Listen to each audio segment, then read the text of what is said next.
സിന്ദൂരരേഖ ഭാഗം 4. എനിക്ക് നിന്നോട് കുറച്ച് കാര്യങ്ങൾ പറയാനുണ്ട് മനു. എനിക്ക് അമ്മയോടും കുറച്ച് കാര്യങ്ങൾ പറയാനുണ്ട്. ആദ്യം ഞാൻ തന്നെ പറയാം. മനു എന്തൊക്കെയോ പറയാനുള്ള തിടുക്കം കൂട്ടിയപ്പോൾ തന്നെ അവൻ എന്താണ് പറഞ്ഞു തുടങ്ങാൻ പോകുന്നതെന്ന് അമ്മയ്ക്ക് ഏകദേശം ധാരണ ലഭിച്ചിരുന്നു. ആ കുട്ടിയെ വിവാഹം കഴിക്കാൻ എനിക്ക് താല്പര്യമില്ലമ്മേ.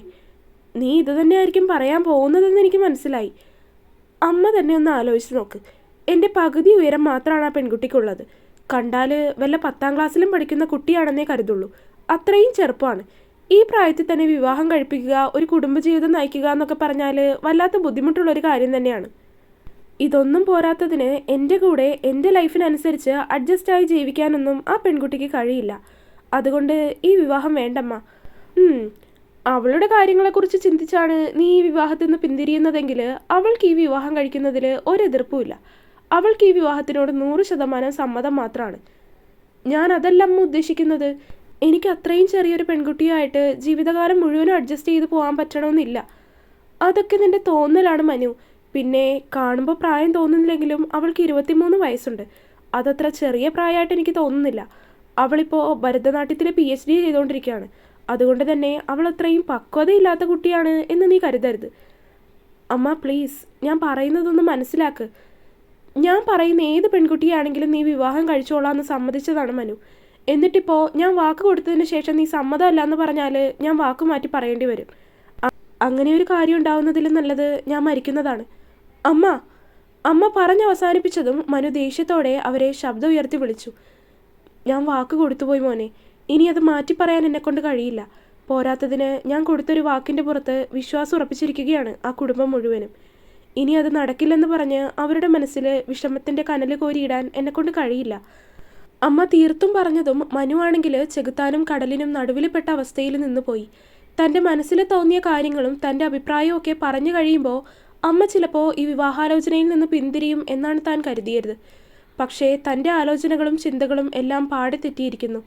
അമ്മയ്ക്ക് ഈ ഒരു വിവാഹകാര്യത്തിൽ അത്രയും താല്പര്യമാണെന്നത് അമ്മയുടെ സംസാരത്തിൽ നിന്ന് തന്നെ അവന് മനസ്സിലായി. എന്തെങ്കിലും ഒരു കാര്യം തീരുമാനിച്ചു കഴിഞ്ഞാൽ അതിൽ നിന്ന് ആര് പറഞ്ഞാലും പിന്നോട്ടെടുക്കാത്തൊരു പ്രകൃതമാണ് അമ്മയുടേത്. അമ്മ എന്താണെന്ന് വെച്ചാൽ കാര്യങ്ങളൊക്കെ തീരുമാനിച്ചോളൂ. ഒടുക്കം അവൻ തന്നെ പറഞ്ഞു.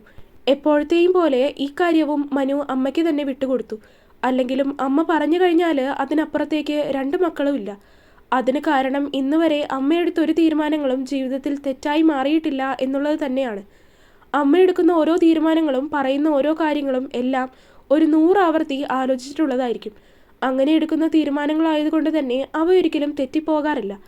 അതുകൊണ്ട് തന്നെ 2 മക്കൾക്കും അമ്മ ദൈവത്തെ പോലെയാണ്. അമ്മ പറയുന്നത് അതുപോലെ അനുസരിക്കും എന്ന് കരുതി അവർക്ക് സ്വന്തമായിട്ടുള്ള ഇഷ്ടങ്ങൾ ഇല്ല എന്നുമല്ല. എപ്പോഴും സ്വന്തം ഇഷ്ടങ്ങളെ നോക്കി പോകുന്നതിനേക്കാൾ ഒരുപടി ഉയരത്തിൽ അവർ അമ്മയുടെ ഇഷ്ടത്തിനനുസരിച്ച് പ്രവർത്തിക്കാൻ ശ്രമിക്കാറുണ്ട്. അവിടുന്ന് ജയ്പൂരിലേക്ക് യാത്ര തിരിച്ചപ്പോൾ അമ്മ പറഞ്ഞതുപോലെ തന്നെ മനു ഒരു ഡ്രൈവറെയും കൂടെ കൂട്ടിയിരുന്നു. തിരികെയുള്ള യാത്രയിൽ അവൻ്റെ മനസ്സാകെ അസ്വസ്ഥമായിരുന്നു. ചിന്തയിൽ മുഴുവൻ ഇന്ന് രാവിലെ പെണ്ണ് കാണാൻ പോയതും അവിടെ എത്തിയപ്പോൾ ആ പെൺകുട്ടി തന്നെ മാത്രം നോക്കി നിന്നതുമായ കാര്യങ്ങളുമായിരുന്നു.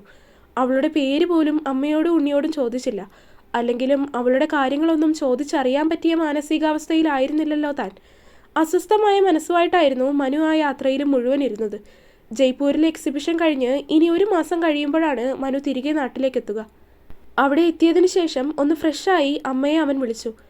എത്തിയോ നീ അവിടെ? എത്തി. നിനക്ക് അമ്മയോട് ദേഷ്യമാണോ? No, you will be always right. എന്നും അമ്മ ഞങ്ങൾക്ക് ശരിയായ വഴി മാത്രമാണ് കാണിച്ചു തന്നിട്ടുള്ളത്. അതുകൊണ്ട് എൻ്റെ ജീവിതത്തിലെ ഇത്രയും പ്രധാനപ്പെട്ടൊരു കാര്യത്തിന് അമ്മ ഒരിക്കലും തെറ്റായ തീരുമാനം എടുക്കില്ലെന്നുള്ളത് എനിക്ക് ഉറപ്പാണ്. അതുകൊണ്ട് എനിക്ക് അമ്മയോട് ദേഷ്യമോ വിഷമമോ ഒന്നുമില്ല. And I know you have found something special in her.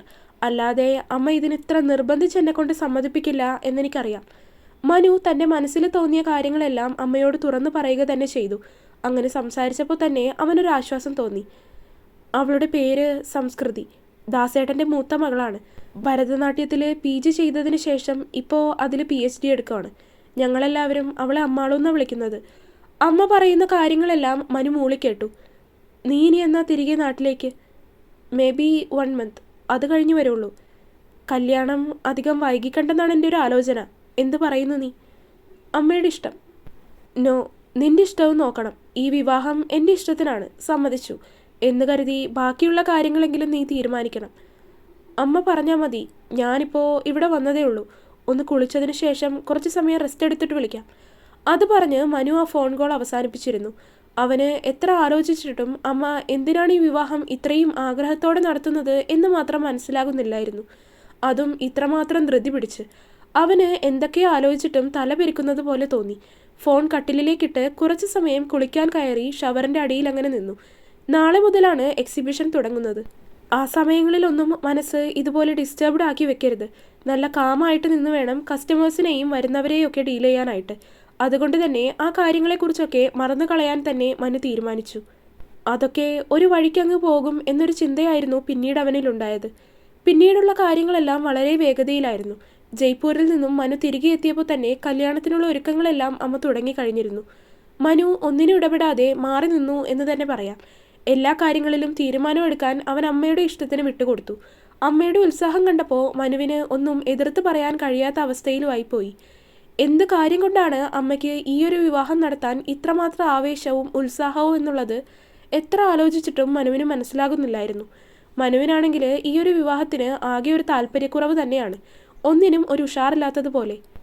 അമ്മ പറഞ്ഞതിനനുസരിച്ച് ഇനിയുള്ള 3 മാസത്തേക്ക് എക്സിബിഷനോ മറ്റു പരിപാടികൾക്കോ ഒന്നും പോകുന്നില്ല. എല്ലാ കാര്യങ്ങളും അസിസ്റ്റൻസിനെയും മറ്റു ജോലിക്കാരെയും ഒക്കെ ഏൽപ്പിച്ചിരിക്കുകയാണ്. അതുകൊണ്ട് ഇനി കുറച്ചുനാൾ നാട്ടിൽ തന്നെ വേണം. വീട്ടിൽ വെറുതെ ഇരിക്കുന്ന സമയം മുഴുവൻ അവൻ ആത്മാവിലാണ്. അതിനുള്ളിലിരിക്കുമ്പോൾ മാത്രമാണ് അവന് അല്പമെങ്കിലും മനസ്സമാധാനം കിട്ടുന്നത് എന്ന് തോന്നിപ്പോയി. ഏട്ടാ, ഒരു ദിവസം മനു ബാൽക്കണിയിൽ അങ്ങനെ ഇരിക്കുന്ന സമയത്താണ് ഉണ്ണി അവൻ്റെ മുറിയിലേക്ക് കയറി വന്നത്. മനു അത് കേട്ടുവെങ്കിലും മുന്നിലേക്ക് തന്നെ നോക്കിയിരുന്നു. എന്തു പറ്റി ഏട്ടാ? മനുവിൻ്റെ തലയിലൂടെ ഒന്ന് കൈകടത്തി മുടിയൊന്ന് ആട്ടിക്കൊണ്ട് ഉണ്ണി ചോദിച്ചു.